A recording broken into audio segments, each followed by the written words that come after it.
सखी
किसमिस काटू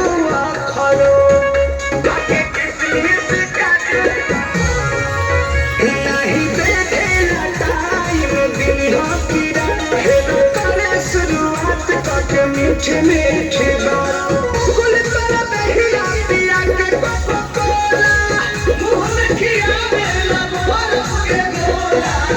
तो जूस आहे पातरे बनमुन रस बड़ी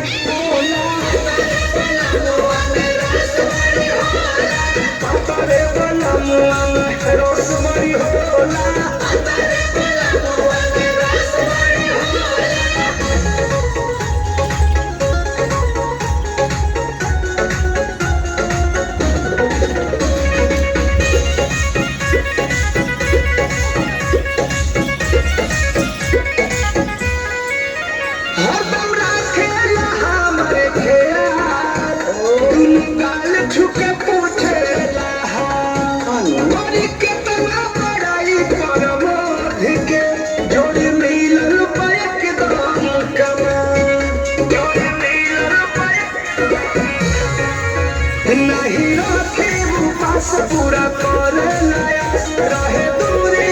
कान्हा आनंद अभिलाष फगुनी चाहे गिरे न बोला ओरे न फरक भले फूटे न सोला गौरी का बोला ए हो पतरे बनमुन रस बड़ी होला पतरे बनमुन रस बड़ी